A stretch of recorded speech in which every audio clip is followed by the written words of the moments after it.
On this episode of ITAV, we take a look at the platform of video conferencing, the number of them plus the number of people getting into it, both Facebook, Google's rebranding them, and obviously we all have Zoom.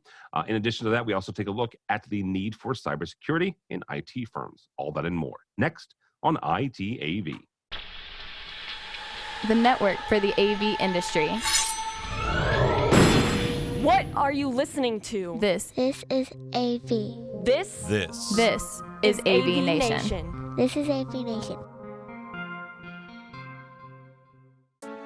This is ITAV, episode 41, recorded Friday, May 1st, 2020, the golden era. Support for AVNation is brought to you by Sure. Sound extraordinary. This is ITAV, the monthly look at the IT and the AV space and how they come together. My name is Tom Albright. I am your host. With us to discuss the news that we've gathered that impacts this area. First and foremost, my buddy, Mr. Derek Junkus from Extron Electronics. Welcome, sir. Hello, Tim. Thanks for having me. Good to see you. Yeah, absolutely. Good to see you, man. And also with us, a young man who has not been with us in a couple months, not for anything. It's just because I'm an idiot and forgot to email him. Sean Reed, Mr. Astro Man AV. How are you, sir? Doing great in sunny Madison, Wisconsin.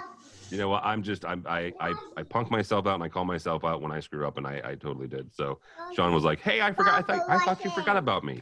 And if you hear a young man in the background, that is Sean's assistant, when it comes to his consulting and programming. So, first and foremost story here, and honestly, guys, this is 2 or 3 stories. If you go to the episode's website, this is what you're going to find is 2 or 3 links here. The first one we're going to touch on, though, is actually comes to us from AV Network. We have a piece from Wall Street Journal. I apologize. I liked the piece. It was about Facebook's new video conferencing system. There's also Google Hangouts is now been rebranded into Google Meet. All of these folks are coming out and saying, hey, you know what? Zoom's a thing, and Zoom's a verb now. They've reached Kleenex status. What does this mean, right? And so Facebook obviously was in the process of developing their own. It's not like you could roll this out in a month. But they have a new platform now called FaceTime, which is their meeting application. They also obviously have their physical hardware that you can plug into that. Sean, I'm going to start with you on this. As we are all looking to get back from working from home, and there are very smart people looking at the state of workplace technology and what that's going to look like post COVID-19. Folks are saying that this is going to be nothing but a giant hotel system. Some folks are saying, as much as 30 or 40% of the workforce, they're not going to go back to the office, at least on a regular basis. You're not going to have an office. Right. So we're getting into a time when video conferencing has come into its own, I guess, is the best way to put this. Mm-hmm. So is there space for all of these competitors? And if so, what is this going to do to the IT departments and the AV departments as they're both trying to make these multiple platforms work together? I think, like all things in industry, in business, it'll sort itself out. You're always going to have a lot of people at the beginning. In a couple of years, some of them will weed themselves out. That's generally what happens. The ones who can afford to stay in or create something innovative that people catch on to will definitely probably still be there. I don't imagine Zoom's going anywhere anytime soon. I think some of the newcomers might get bought out or just fold up. But I think it's good to have options, as we all know from integration and dealing with different clients. People are using multiple platforms. I know people who are using Zoom and Cisco and WebEx, and then now that have people working from home, 90 to 100% of their workforce at home, people are using and trying different platforms, but it works best for certain people in certain areas. So I'm seeing people test and taste, I guess, a lot of different technologies and different platforms. And I get a lot of emails and texts from friends in the middle of meetings like, how do I do this? How does this work? And I'm like, here's my invoice. Send it to your company. And sure thing, I'll tell you how it works. But I think you'll see that, like I said, right now you're seeing about 7, 8 being used. And I think over the course of a year or two, you'll see it probably whittle back down to 2 or 3. You can't have so much. As we've seen, people try things and they weigh the valuation. Are we making money at it? Can we make money at it? Or are we just spending money and it's not getting used. So we'll see. Facebook might take off. I don't see how it would in a professional sense. I could see it being used more in a prosumer sense, video bloggers, people who have their own internet channels, something like that might see it become more used. But for professional use, I think people probably stick with the Zooms, their WebEx, Skype for Business, Teams, Meet. I know quite a few corporations that do Meet. So we'll see how it all works out. Anything can happen as people are going to now transition to that. Oh yeah? You have an opinion? Okay. Where's my train of thought? We're all gonna whittle down to 2 or 3. I think is where you were. How about Derek jump in? I'll come back to my thought. Hold on. All right. So, Mr. Jonkus, one thing about Sean's point there is Cindy Davis, who wrote the piece for SCN and AVNation Network, goes through a number of different ones. There was an analyst friend of mine who did a deep dive analysis about a year ago on the different soft codecs. At that time, there were over 240 soft codecs for video conferencing. Now, not all of them are going to make it. To Sean's point, he's right. They're not all going to make it. But when you look at that, and from a support standpoint, from an AV standpoint, even from a manufacturer standpoint, who's bringing in the professional audio and video signals and then converting that into a signal that these soft codecs can use, are we betting on any winners here, or as AV professionals, this is more we're going to wait and see what the client wants, and then we're just going to make it happen regardless of what they use? I don't know. I think it's the sort of the golden era of, platform-based, cloud-based communications. And it's an interesting time because anyone who has leverage in the spaces that they occupy, and they have an audience and they have a footprint, and companies like Facebook or others, they know who their customers are. Google, they know who their customers are. They're very well in tune in that. I think they're all going to be able to give it a run in their own way. I think they serve a lot of different needs. Whether you're Microsoft or whether you're Zoom or you're Google or even like Facebook, as you mentioned, even if you're an upstart, I think you have an instant audience because, you have this that's no more than 2 feet away from you at any time, your phone. Or if you're working in a professional environment, now you're sort of forced to use kind of what we're using today to record your show. And what makes it, the recipe that makes it successful, I think, is sort of the ability to quickly be able to share and collaborate in a way that now we've sort of been forced to. But I think even 20 years ago, it was, that same level of integration was going on. I mean, you would have a $40,000 Tandberg codec with a $25,000, I used to use a Sun multiband VSXs. We used to use partial T1s or PRI circuits. It was so difficult. Now I turn on any electronic device that's near me, and I could probably communicate with someone I know or care about or have to do business with. Yeah. And so 20 years on, it's like, it's pretty amazing. But I still think the same opportunities, to go back to your question, same opportunities exist for the integration community, for customers, and that they can choose a platform that best allows them to conduct their business. They can talk to folks like Sean to be able to get, a certain level of advocacy to figure out how that technology works together, because there are so many ways to be able to integrate this, but it's all about, sort of what that customer's goals would be. And I think there's going to be some new goals as we turn this corner and people start to think healthy thoughts instead of unhealthy thoughts here. When we're all not trapped at home, we're all not forced at home, I think, there'll probably be some companies or some individuals who make some choices. But I think for our industry, it's a great opportunity to be able to capture and kind of leverage the expertise of the industry to better perform that level of integration that you were mentioning and that Sean was alluding to earlier. All right, Sean, though, and I mentioned the fact to Derek that there were over 240, at least a year ago, soft codecs. When we're starting to help our clients assess what the best one now, what are the specs now? Derek and I and you're also a certain age where, 10 years ago, 15 years ago, Derek's right. we were looking at different specifications. There were Yeah. $20,000, $30,000 systems. Right. The bandwidth was what it was, and we had to assess that. And when we moved from T1s over to the network, there were different specifications that we looked at.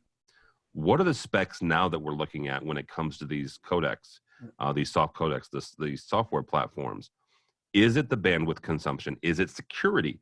Is it the ability to connect to other devices and other platforms? What are the specs that we need to make sure that these platforms have as we're advising our clients and their clients down the line? Well, I'm going to dovetail into what Derek said. Interoperability is a big thing, which is what you're touching on. And now that people are working from home, everyone may not have the same laptop, the same version of operating system.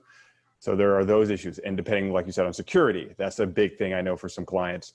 If you're used to having a secure meeting in a boardroom, now you have 20, 50 people on a meeting spread out all over the country, all over the world, and you don't know what their various security protocols are in place in their home or their remote office, and you're discussing proprietary information, that becomes an issue. And I'm only a year away from 40, guys, not that young. So I've been working professionally in this for 13 years, as a hobby for 20-something years. So I remember those Tandbergs. I've actually touched one of those just not about 2 years ago. They still use them at Lockheed Martin, which is scary. Well, there's a reason they use them at Lockheed Martin, because those suckers were incredibly secure. Right, and anything that can't be hacked and is not digital, they love. But they still have a few of them still working. They need to be dusted off, but they're still there. So yeah, I have a friend who works for a nonprofit, and he always is pinging me questions, and I'll give him some free answers. But they are a Cisco house primarily. And when this all started, they went and upped their Zoom license, and now they're using Zoom instead because everyone's at home. So once a day I get a question, well, what should we do? They're asking me, because he's the business manager, should we switch to this? Should we buy this? What do you think's best? And so eventually I just typed up a little 3-page like memo for him, like, as a buddy, I'll do this for you. Here's an idea. You know, I said, here's some other things you can look at. I said, but also comes down to how you're going to transition, because they are a religious not-for-profit. So they're also looking at how they can do remote services. And that's a big thing that's coming up for houses of worship. How do I do remote services? You know, Jewish high holy days are coming up soon. There's a big question there.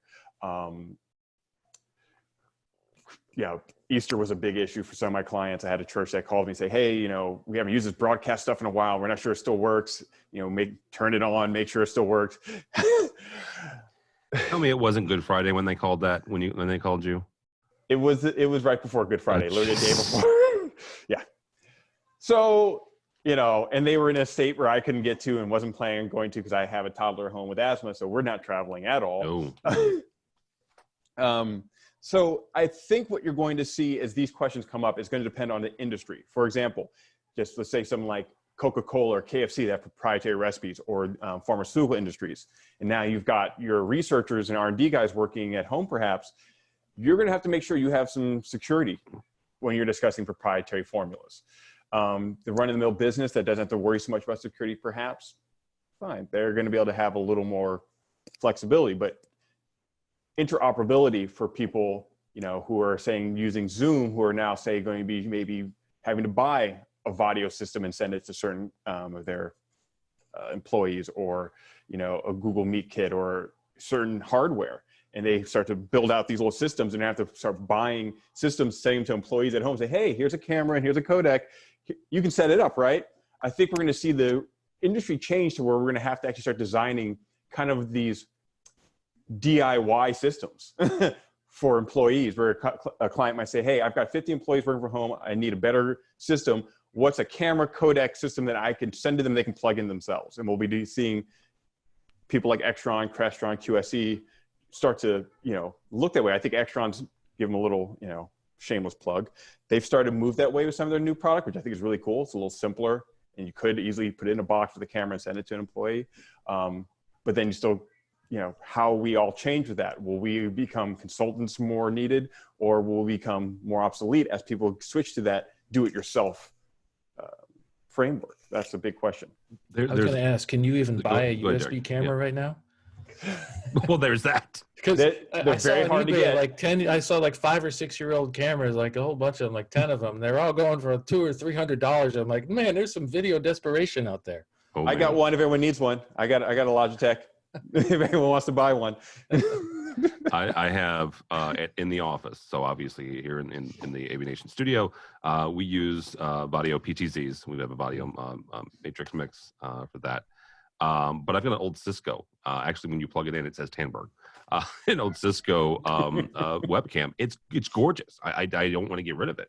But I also have a Logitech Brio for some of the other offices, and that's a good one as well. That one's 4K. I think my Cisco / Hamburg is HD. But you're right. I mean, there's talking with David Danto, who now works for Poly.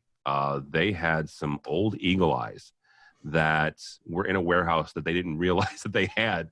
I guess between the transition between Polycom and Plantronics, and they were contacting school systems because they are in desperate need for those as well. Because you're right, Derek, you can't find them.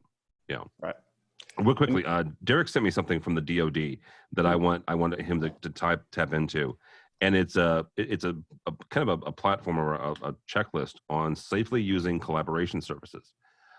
When we're looking at this, Derek, and there's things that there are very few things that we can do inside the home. Right, because these are people's property, right? Let's be practical here. Is as an employer, unless I'm providing the network, there's a point where the employee is responsible for certain things, including the connectivity to maybe the employer provided laptop. From there, though, it's the employer's job, right? Unless we can discuss about employee provided technology as well. But is this sort of document, and I'll send it to Mitchell so we can put a link up on this page, a good kind of starting point for organizations to go down and say, check all these boxes, or at least check as many of these boxes as we can? Yeah, I think kind of like we've talked about in the past, but even today, as Sean kind of alluded to, and you're kind of speaking to, in consideration of security, they're typical AV devices. We're all, if you come from the AV world, you have a passion for it, you've been educated in it, you're looking for specifications, and you look and understand the constraints of how things operate. And in this world of things are in the cloud and they're running on other people's networks and you just benefit from the service, I think it's very difficult to determine the kind of criteria that are even available to choose from, short of, the things that might appear in menus that affect the way that you present yourself, the way you hear somebody else, or the way they hear you. So like Sean, when you were mentioning, your customers are going to have different criteria for what's acceptable. I think what the NSA has been doing in general with cybersecurity, I think with Department of Homeland Security has been doing in general with cybersecurity, is trying to break some of this down to expose people to what some of the potential rules of the road could be. And in this particular document, there are some criteria that the NSA is offering to consider when selecting a collaboration service. I don't believe they're taking a stand, but they do mention things like end-to-end encryption. Who has that? Yeah. Right? So as your data is in transit, it's in flight between you and me, it's headed to the cloud, whether it's a recording or whether it's our direct communications. What is the NSA seeing from that? And we all know they will probably know that as well as anyone else, because that's sort of their job for all things technology, I would imagine. But I think the benefit for us as consumers of that information is you can understand from the different platforms that they're seeing out there, what are some of those expectations that you should have.